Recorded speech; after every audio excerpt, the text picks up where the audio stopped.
Thank you for joining us for this panel this morning. The title of this panel is Digital Darwinism, From Sensors to Services. And I'm joined by a couple of colleagues, Cyril Perdicott from Schneider Electric and Paolo Tarchioni from Biese Company. And we'll talk about the evolution and journey along the industrial Internet of Things. Both too much and too little have been said about IoT's power to transform industry and business. Undeniably, embedding sensors to monitor real-time activity is an operational breakthrough leading to greater efficiency, worker safety, and revenue opportunities. But the transformative power of IoT can only be understood by looking at how connected factories and connected products are going to change the industrial landscape in years to come. We've brought together today two real-life stories of incredible impact of industrial IoT in two major companies. I'll introduce myself, and then I'll ask each of our panelists to introduce themselves and their role. As was introduced, I'm James Bailey. I'm the Senior Managing Director of Mobility and IoT for Accenture. I lead our Internet of Things practice globally across many different industries. I'm responsible for the deployment of services and software assets across these domains. Cyril Perdicott is Executive Vice President of IoT and Digital Transformation at Schneider Electric. Cyril, can I ask you to introduce a little bit about yourself? So good morning, hello everyone. Thanks for having me today. So my responsibility at Schneider Electric is to drive the digital transformation of our offers, so our business, our value proposal, not our internal capabilities. I'm not focused on our IT systems. I'm not focused on our HR system. I really focus on how our products are becoming systems and are augmented by services. So whatever ways we could use digital technologies and the emergence of new business models associated to transform the way we engage with customers, to reinvent our current business, and to create new revenue streams. And I drive a team that is both with technical capabilities and business capabilities. I drive our IoT platform, so our full-stack IoT platform that we use to develop those solutions for our customers. And I also drive a business team where we support the different business and line of business of Schneider Electric to reinvent their business with digital, transform this onto projects, and execute those projects, and ultimately run and operate those offers. Terrific. I'm also joined by Paolo Tarchioni, who's Executive Director of Innovation at Biese Company. Okay. Paolo, do you want to introduce yourself? I've been responsible for product development for many years, but when we decided to go through the IoT project, I became a leader of this new project completely. That means for the company a transformation business.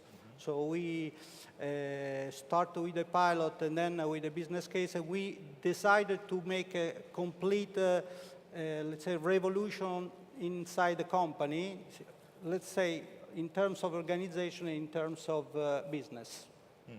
Terrific, thank you. You're welcome. So we thought we would center today's presentation around these two case studies over the evolution of the IoT Solutions World Congress in the last 3 years.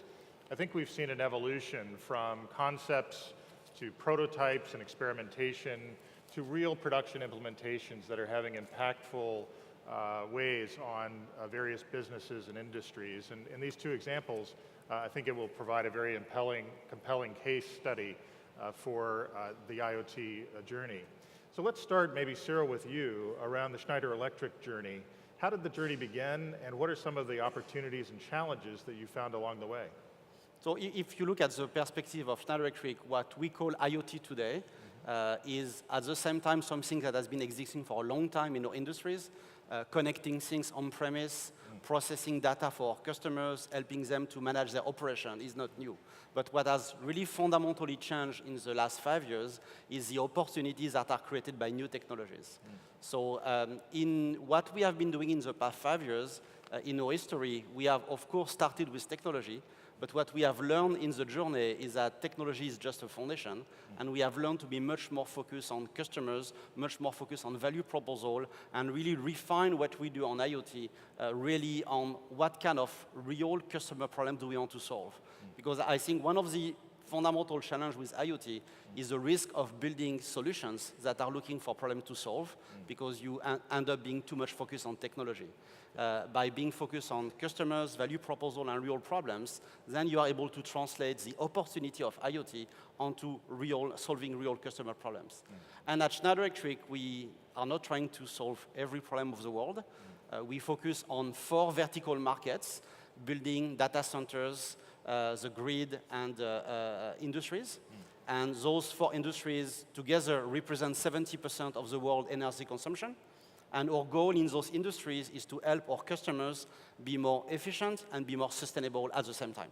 So we have used digital technologies and IoT to reinvent our business while being able to deliver this value proposal to our customers with real solutions.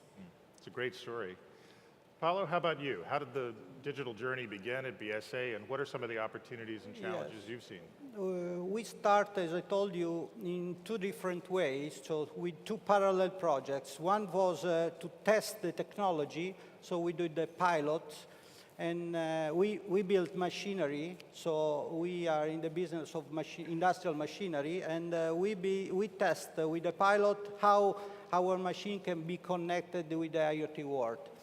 So the first was the pilot to test the technology, comes to be familiar with it. And the second one was a business case to evaluate revenues, cost, investment for a project like this that will be a very big change in the company. So with these 2 different approach, we came in the project of IoT. And our main goal, let's say, was to change the percentage of revenue from service in the company. So we do machinery, and the main business is this. But we want to be also a service company. So we want to move some big percentage of revenues from machinery to service. That's the main goal. Terrific, terrific. Well, from my perspective, we see very similar trends around the planet as clients make that migration into fuller, more impactful production implementations, very much with that business case focus on the customer. We've initiated a program called Industry X.0 to tie all together these concepts from digital manufacturing and engineering to embedded software, industrial Internet of Things, analytics, and ultimately delightful experiences for customers that use those products and the employees that produce them. So very consistent themes as you're describing. We talked about the metaphor of digital Darwinism, from sensors to services, and the tremendous disruptive effects that IoT is having in various industries. Cyril, is that an appropriate metaphor for what you're seeing in the market? Well, I think if you look at the fundamental of Darwinism, it's evolution based on a better adaptation to the environment. And as Paolo was mentioning, there is a lot in IoT that is about experimentation. Yes. So if you are able in your company to build capabilities that enable your organization to try and learn, then you can improve faster, learn, adapt to the environment, adapt to the customer needs. So I think this idea of Darwinism in the literal sense applies quite well to IoT. Yeah. Evolution and adaptation. Yeah, evolution and adaptation, exactly. Paolo, what about you? Do you think that's an effective metaphor for your evolution at BSA? I mean, the effect of the revolution is very big, very huge. The most important change is in the organization. So we feel that to drive the change must be very important, the focus on the people and the organization. So, and is, let's say, a very critical point for us. Well, let's talk more about that then. So as you've gone on this journey, what has the organizational impact been at BSA, and how have the implementations along the Internet of Things impacted your culture? We decided that the main, I mean, it was so difficult that we decided to make a separate unit. So in the organization, we create a staff of person dedicated to the IoT project that have more than one goal. The first is to make change management and introduce the concept in all the rest of the company, because the company has a strong resistance to change. especially when you change also the way to do something. For example, in one of our example is the help desk to support customer. And with the IoT support, we have a web application, and the guy that is helping the customer has already in front of him all the situation, a clear information coming from the machines. I mean, it's an help, but it's completely different from the past, so he is a little bit afraid about it. So we decided to have a complete new business environmental. So in that model where you set up a new business unit inside of BSA to drive this transformation, how did you gain that buy-in from the operational side of BSA to participate and drive the change? I mean, the idea was to create different streams of work, and we, in each stream, we cooperate with all the rest of the company that is connected to this stream. For example, automation, business, sales, service, and so on. In this way, we will be able to keep all the people around the table. Cyril, what about you? How did you see the organization adopting the digital initiatives? What did you have to drive to gain that buy-in, and what was your experience? So in Schneider Electric, we took a little bit a different path. We first creating what I would call an enabling organization, so an organization that has all the different capabilities to support the different business in their transformation, and it's really a lot about change management. Because when you think about it, that's the intersection of changing technology and changing business model at the same time. So that's a lot of change for the teams. And when we look at driving those capabilities to the business, it's both providing them some more technology capabilities, like a cloud platform or an embedded computing platform that they can use in their offer. But it's also supporting the business to design new business models. How do you price? How do you organize those new business models? How do you move from a product type of offer to a service type of offer? And then ultimately, how do you design the operating model and the operating capabilities to support those business? Because if you just design a business model, that's just a PowerPoint presentation. Then you have to translate this into operating capabilities, IT, finance, skills, dedicated teams that are necessary to activate to sell those offers. So we didn't create a specific division that does that vertically, but we work with a different business so that the capabilities that they don't have, either they are provided to them by a specific team, or we help them build from the ground up those new teams. So if a service offer needs a service bureau, then we support them in creating this service bureau that augments the existing business that we have. So we took a blended approach between what is global shared as a capability versus what needs to be located in a specific business, because that's just a natural extension of an existing business that we have.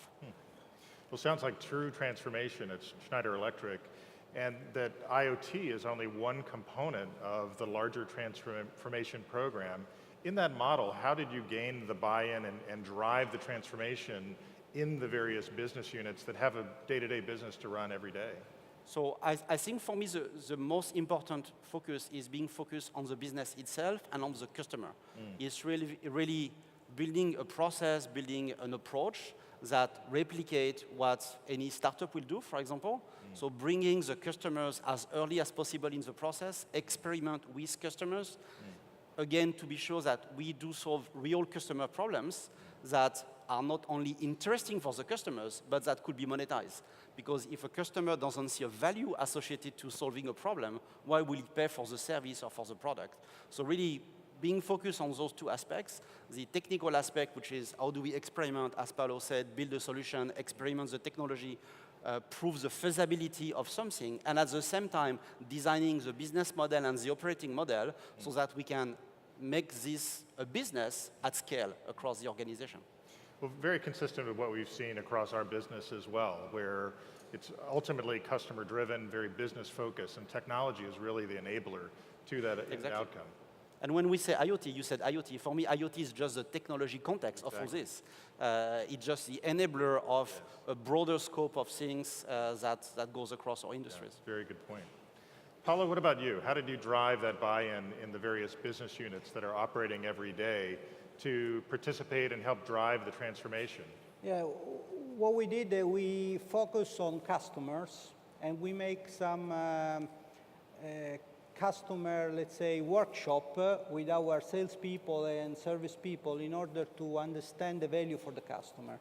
So we try to, let's say, bring out of this workshop the natural way to go with the new technology, because it seems that there is a lot of value for customers. So all our people in different organizations, on different divisions, let's say, or different functions, can understand why we want to go in this direction, because for the customer there is a lot of value. We want to, let's say, reduce downtime, increase the process effectiveness in the customer sides. So this is a natural goal, and everybody is agree. So let's turn the conversation a bit and talk a bit about culture change, ultimately, in these companies, because as traditional product companies pivoting to be a significant service component, that's a big change.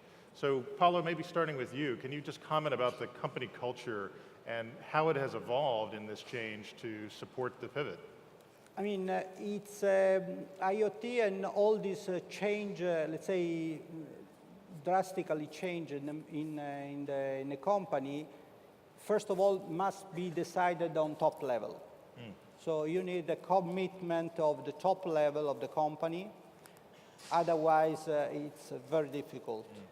Then, let's say, in many B2B sectors, let's say, this will be a very, let's say, measurable advantage. So inside the organization, you have to measure which is the advantage for each business. And we did it, as I told you, with a dedicated division, but having, let's say, trying to change the culture of the company with the cross-fertilization in all its single functions. It's very tough, really difficult, but it's going. So in the in this month, we will be, I mean, all of our machinery will be connected with a mandatory options on the machines. So all the sales people is selling at the moment this black box on each machine. So, well, certainly your point around top-down alignment is critical in these types of transformational efforts. And you shared with me off stage that in your role, you're reporting directly to the CEO. Yeah. So you clearly have that at BSA. Can you talk a little bit more about the field and the line operators and their buy-in? How do you gain their attention in driving these new products and services in your experience? I mean, a lot of people in company doesn't know what is IoT. Let's say also it's not so familiar with this. So you have to start, let's say, with not a sort of promotional activity to learn, to teach everybody on what is the technology, what you can do with this technology, what will be the value for the customer, what will be the easiest way to work with it, and so on. So we did a lot of workshops inside the company. I mean, a lot of time to teach everybody. I mean, as you know, we use the help of Accenture in our project, so it's a big help also for this reason, because give more strong effort inside to make this event also. And it's going. Let's say that we are not at the end of the way, because we are working every day to make a step behind, but a lot of people now in the company knows about the project. We named the project Sophia because it's, let's say, we want to give an idea that we create a new brand, so a sort of new business, completely new business for the company, also different for the image, the communication, and we want to grow with this business with all the ideas of service that we can have. So company is going. Some good lessons there. Cyril, how about you on the culture side at Schneider? How did you drive the change really from within in your hybrid model within each of the business units? So to drive the change, I think there are two dimensions. There is these dimensions that Paolo mentioned around education, sharing, community. We organize a lot of workshop, hackathons, experiments with the team so that they can practice and learn on the technology itself. We have also, with you guys at Accenture, created what we have called the Digital Service Factory, which is how do we create internally a process that activate all those different technology and business capabilities together so that we can experiment and execute at the same time in an efficient way at scale, which is very important. On the cultural part, I think the more challenging part is anything outside of the technology. When we look at operating model, when we look at sales team, there is a transformation in the way we want to engage with customers, and there is a transformation in the way we want to transact value with customers. Moving from products which are quite feature-centric to services, system, and solutions that are more value-centric. This changes the mode of engagement with customers. This changes the nature of the relationship and of the discussion. It's a much longer sales cycle. So all this part also beyond the traditional approach with the technology teams, it's also working with the sales teams, with the countries, with the operation, so that we can enable them to approach this new type of business, industrialize not just technology, but also industrialize the business model, so that when a country is ready to launch an offer, they have the operational capabilities, including the training of the teams to be able to do it. So those are really, for me, the two dimensions. This organizing this experimental dimension and also managing the operating model part of it. So I'm interested on that operating model part. Maybe we'll talk a little bit more about that with your sales teams, your operational teams, individual countries. How did you incentivize the change? So that's a challenging point because as any sales organization, a sales organization has short-term goals. They are looking at their numbers by the end of the year or sometimes by the end of the quarter.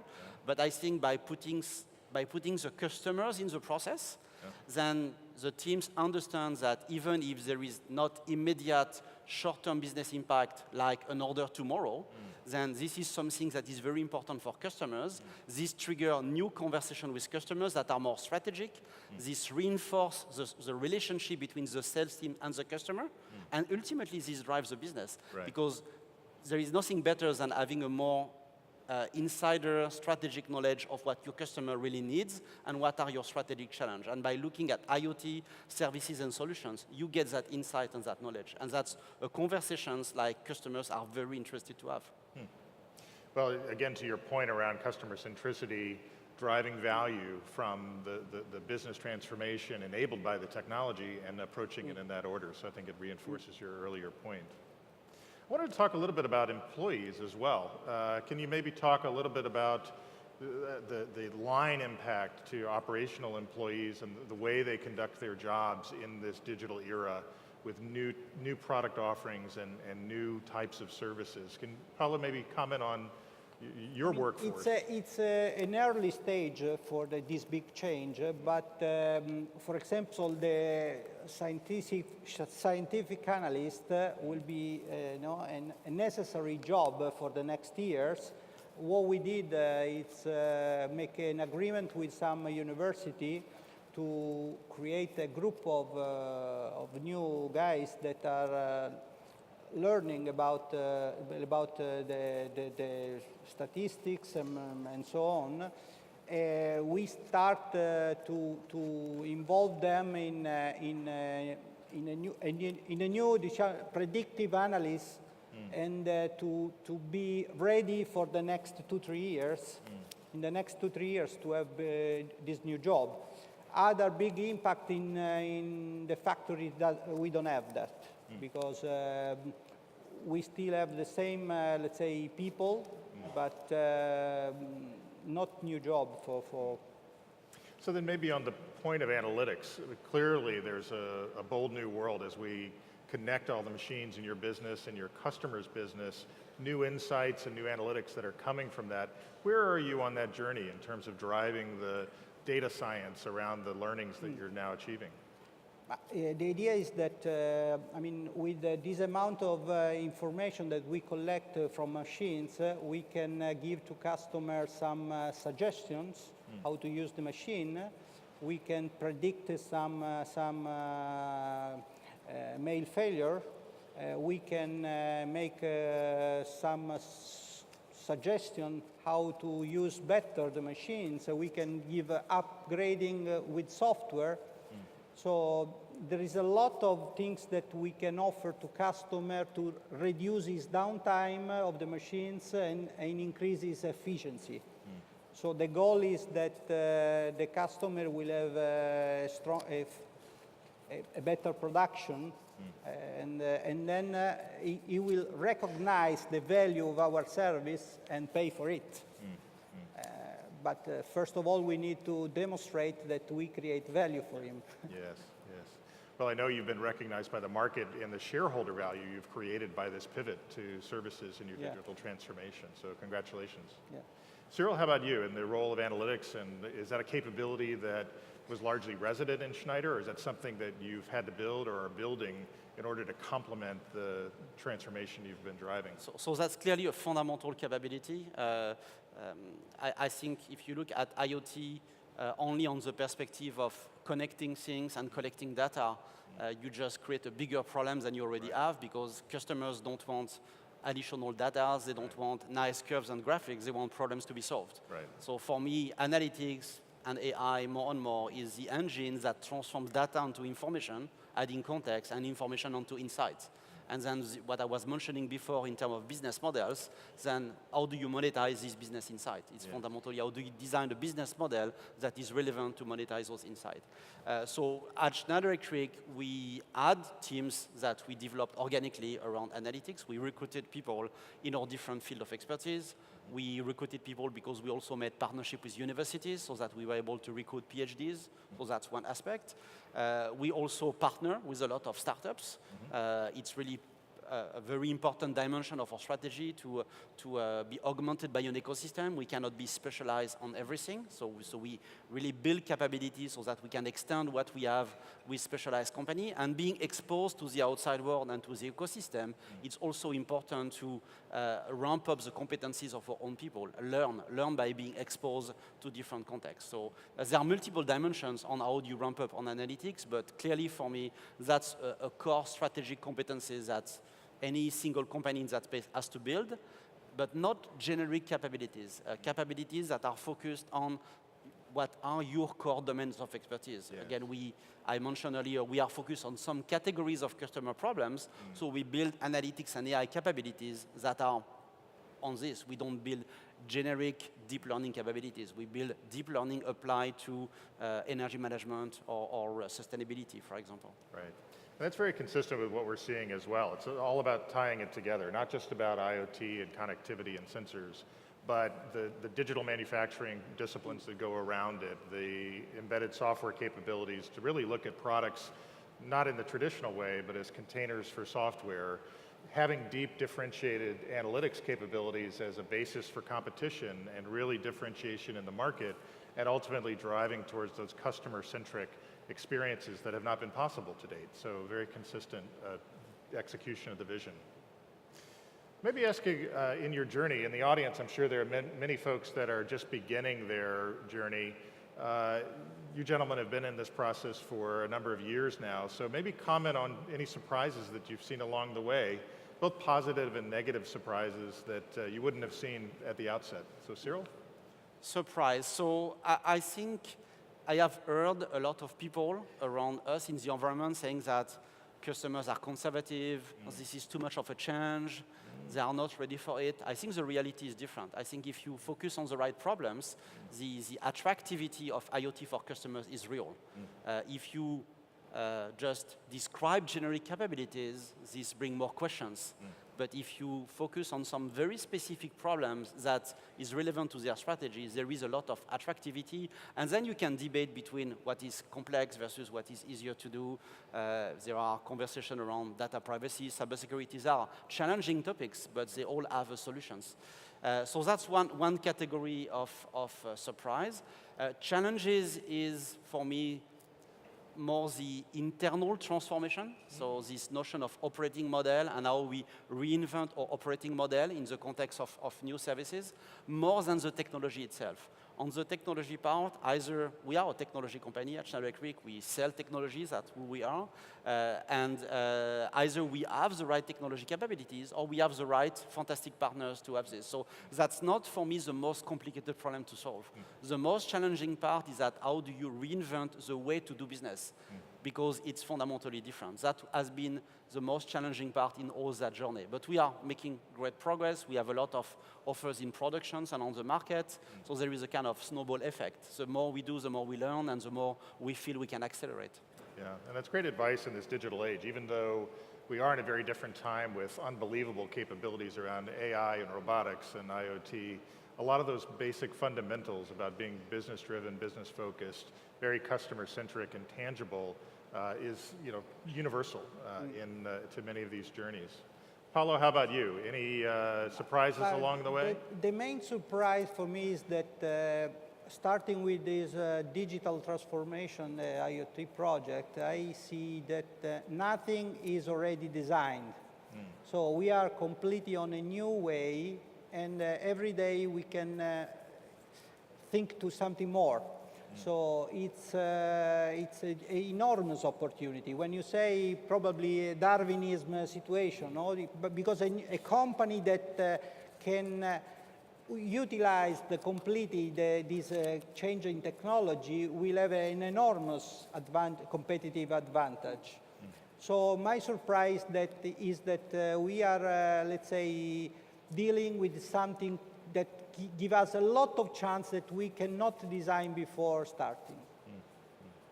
So if you were to look back when you started the digital transformation journey at BSA and talking to our audience here that maybe earlier on in their life cycle, what advice would you give yourself maybe 2 or 3 years ago as you were beginning this journey? The advice is that there are a lot of people talking about these arguments, and to choose the right partner is very important, and to choose the right starting point is very important. Otherwise, there is a lot of noise all around. So you have to be very focused on your goal. Maybe you mentioned the notion of starting point. Maybe take us back to that starting point. You described a lot of the journey and kind of the middle and current state and future, but how did you get started? Where was the starting point? The starting point was, the idea that the company must change something in its strategic position. And then utilizing the new technology could be an opportunity to do it better and faster. So for this reason, I told you it's very important the commitment of top management, because it's a strategic view to start with something completely different. And so with this idea, we did all our steps, and we see that, as I told you before, there are a lot of other opportunities to catch.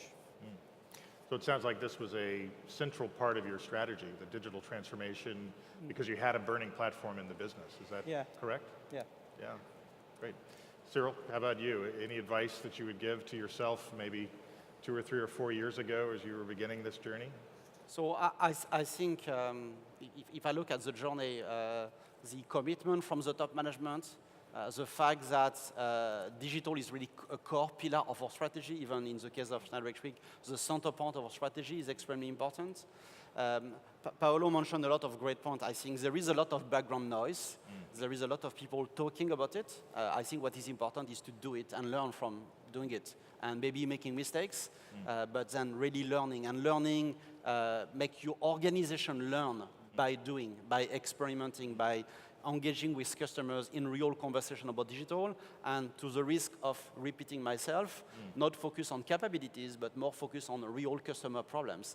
In your strategy, what are the most important customer problems that you are legitimate to solve, and that because of digital technologies or IoT or whatever you call it, then you have an opportunity to solve them in a way that is much better than before. So in the context of machinery industries, how do you sell machine to customers that can be operated in a more reliable way? How do you change your service business model? How do you all this? But then different context to different industries. But really doing it, not talking about it too much, and then experimenting with customers and learning on the process. I think that's extremely important. I want to go back to one of your earlier points around ecosystem. You talked quite a bit about partnerships, but maybe expound a little bit more. What advice would you give to various organizations that are embarking on this journey as to what they should try to do themselves versus what they should rely on technology or other business partners? So what we have learned at Schneider Electric in the journey is that we cannot be everybody at the same time.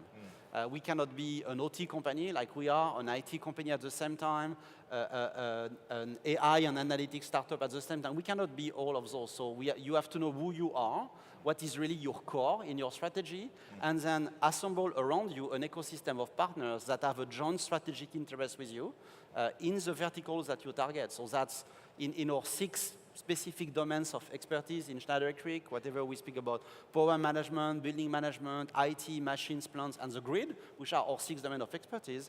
In each of them, we have a set of partners, whether they are partners for AI and analytics, or they are partners for execution, or they are partners for consulting. So there are different ecosystem of partners, and what we share with them is a common interest in the market.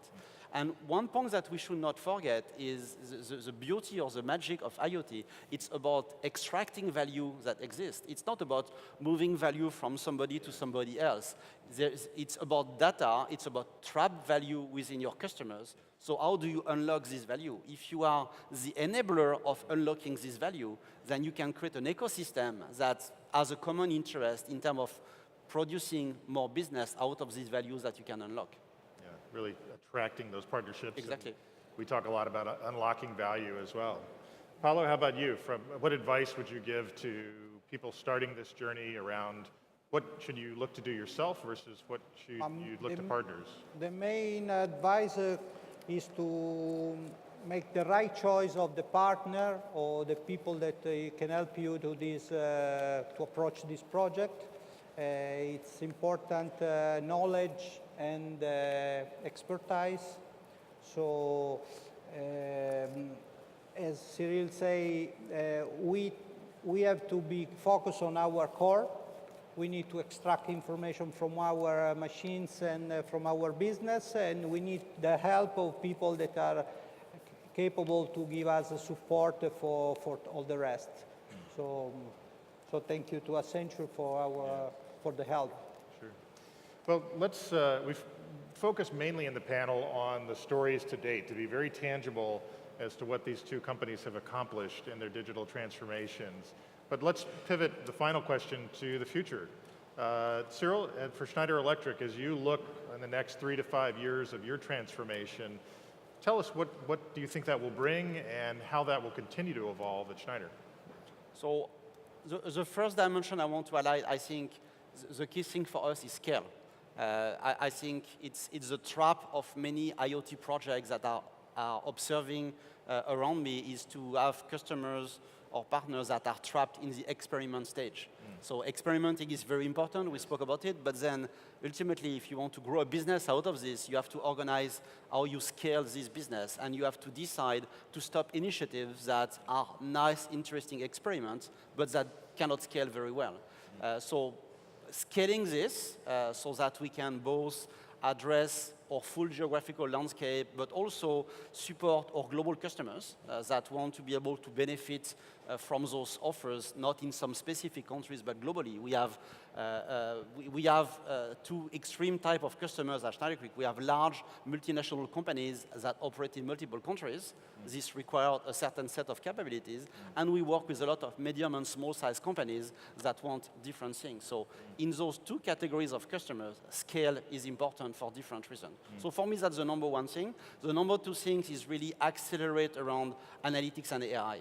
I think more connectivity, more IoT implies more data. If we are not able to process those data in the right way, confronting also in many industries the shortage of manpower, the shortage of experts, then IoT is just going to produce more data lake, more information, more dashboards, more graphics, but no customer value.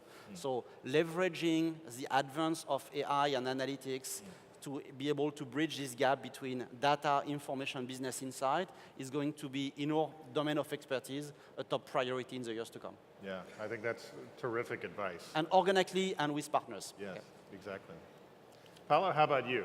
Tell us about the next 3 to 5 years at BSA and where you see it going. I mean, I will be concentrated mainly not on the business, is the easy side, but on the effect that the IoT and the digital revolution will have on the workforce.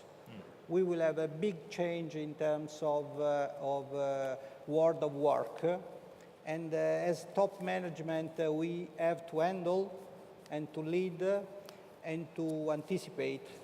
So if I need to give, let's say, an advice also to my company for the next 3-5 years is to manage this big change inside.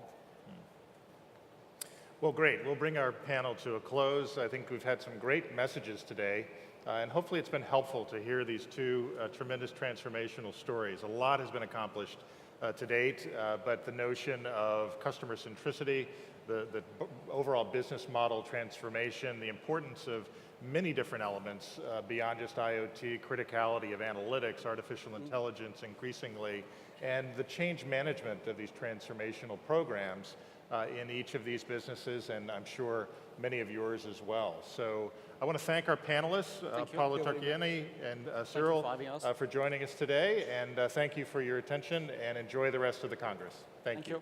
Thank you.